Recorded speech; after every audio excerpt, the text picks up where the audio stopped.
মাত্র ১ টাকার বিনিময়ে গ্রামে গ্রামে ঘুরে শিক্ষাদান করেন মোহাম্মদ লুৎফর রহমান। ১ টাকার মাস্টার যা দেয় তাই দিয়ে শিক্ষা দেয়, সব লোক মারধর করে না, খুব ভালোভাবে পড়াশোনা করায়, ইংলিশ, বাংলা, অঙ্ক। গ্রামের বিভিন্ন বাড়িতে গিয়ে ছোট্ট ছেলে মেয়েদের নামমাত্র পারিশ্রমিকে শিক্ষা দেন এই মানবতার ফেরিওয়ালা। বাবা স্যার, আমি স্যার। ও স্যার, হ্যাঁ আমার বাড়িতে বাচ্চা আছে রে বাবা, লেখাপড়ার জন্য। হ্যাঁ, আমার বাচ্চা আছে তো। বাচ্চা আছে আমার, বিনা পয়সা পড়া যাবে না। আমার বিনা পয়সা পড়াবেন আপনি? হ্যাঁ, পড়াবো আমি। ১ টাকায় শিক্ষাদান করেন বলে ১ টাকার মাস্টার হিসেবে খ্যাতি লাভ করেছেন তিনি। গার্জিয়ান আমাকে ১ টাকা করে দিছিল, এই জন্য ১ টাকা শিক্ষক হিসেবে পরিচিত। আমাদের পূর্বপুরুষরা ওনাকে পান্তা খাওয়া মাস্টার, ১ টাকার মাস্টার বলিয়ে ডাকছিল। এখনো আমরা ওইভাবে পরিচিত ওনার উপরে। শিক্ষার আলো ছড়াতে প্রতিদিনই বিভিন্ন পাড়ায় ছুটে যান লুৎফর রহমান। খুঁজে বের করেন শিক্ষা বঞ্চিত ছেলে মেয়েদের। এরপর সেই বাড়িতেই মাত্র ১ টাকার বিনিময়ে শিক্ষাদান করেন তিনি। ঠিক আছে, আপনি আজ বিকাল থেকে আসিয়েন তাহলে।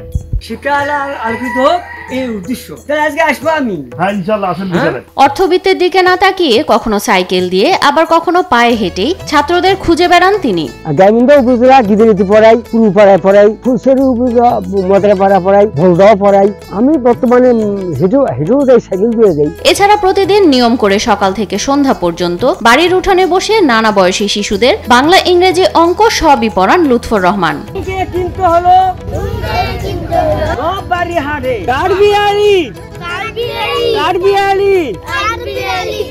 তুমি খাও। এমনকি রাস্তায় যাতায়াতের সময়ও যদি কোনো শিশুকে দেখতে পান তাকে ডেকেও পড়া ধরেন লুৎফর। বাবা তুমি কোন ক্লাসে পড়ো? ওয়ান। লেখাপড়া ভালো করো না, এবিসি তো হইছে তাই নয়? সহসায় হইছে, 1 2 3 পড়া হইছে। পদ্য করো, পদ্য আইছেলেরা মেয়েরা কোনটা হইছে? আইছেলেরা ফুলের মালা গলাইছে। টাকার অভাবে নিজের উচ্চ শিক্ষার স্বপ্ন পূরণ করতে না পারলেও সমাজকে আলোকিত করার ইচ্ছা থেকে সরে যাননি গাইবান্ধা সদর উপজেলার লুৎফর রহমান। ১৯৭৪ সালের দুর্ভিক্ষের পর পড়াশোনা বন্ধ হলেও গ্রামের শিক্ষা বঞ্চিত দরিদ্র ছেলে মেয়েদের নিজ উদ্যোগে লেখাপড়া শেখানোর পণ করেন তিনি। টাকা পয়সা অভাব করতে পারলাম না, অভাব ৩৪ সালে খুব অভাব, ভয়ঙ্কর আকাল। আমার পড়া ইচ্ছা ছিল যাবি মানুষ হবো, কিন্তু পারলাম, টাকার জন্য পারলাম না, ব্যর্থ হলি। ১৯৭৪ সালে জমা জমি নদী গর্ভে চলে যায়। জমা জমি নদী গর্ভে চলে যাওয়ার পর আমি ওখানে স্থানান্তরিত হইয়া ডাকাতি গ্রামে আসি। শুরুতে বিনা পয়সায় ছাত্রছাত্রী পড়ালেও কিছু অভিভাবক জোর করেই টাকা দিতে চাইতেন বলে জানান লুৎফর রহমান। পরে হাসি মুখে দৈনিক মাত্র ১ টাকা করে নেওয়া শুরু করেন। সেখান থেকেই তার নাম হয়ে যায় ১ টাকার মাস্টার। প্রথমে বিনা পয়সায় লেখাপড়া শিখেছি, টাকা পয়সা দিয়ে নেই। আমাকে অভাব অভিযোগ দেখিয়ে যে আমার তো অবস্থা খারাপ, তো গার্জিয়ান আমার খুশি হয়। একটা কোন ছেলে দিছি টাকা, কোন ছেলে দেয়নি, সেই হিসেবে লেখাপড়া শিখেছি।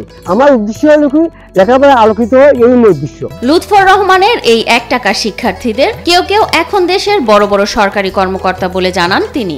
আমার ছাত্র ইউরো হয়েছে, সাব রেজিস্ট্রার হয়েছে, সরকারি ডাক্তার হয়েছে, ব্যাংকের ম্যানেজার হয়েছে। ১ টাকার মাস্টার পেয়ে খুশি অভিভাবকরাও। কখনো টাকা দিতে না পারলেও সামান্য কিছু পানি ভাত, চা বিস্কুট দিলেও হাসি মুখে ছাত্রদের শিক্ষাদান করে যান বলে জানান তিনি। খুব ভালোভাবে শিক্ষা দেয়, খুব ভালো মাস্টার। ইংলিশ, অঙ্ক ভালোভাবে শেখাইছে, যা দিছি তাই খাইছে। রুটি দিছি, রুটি খাইছে, পান্তা দিছি, পান্তা খাইছে। পয়সা না দিয়ে পেলেও ছেলে মেয়ের পড়াশোনা করাইছে ভালোভাবে। টাকা পয়সার খুব একটা চাহিদা নাই, আমরা মন খুশি করি, যা দেই তাই রাখে।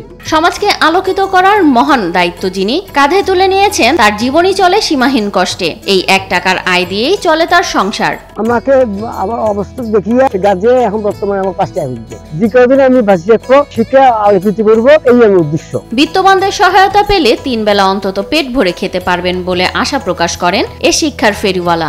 আমার কোনো জমি জমা নেই, হাতের উপর সংসার, দিন এনে দিন খাই। আমি খুব কষ্ট করে পরিশ্রম করি। সরকার আর্থিক সাহায্যের জন্য কিছু বন্ধ দিতে পারে, তারা আমার দুঃখ ছাড়িয়ে না। খাদ্য কোনোদিন জোরে, খাদ্য কোনোদিন জোরে না।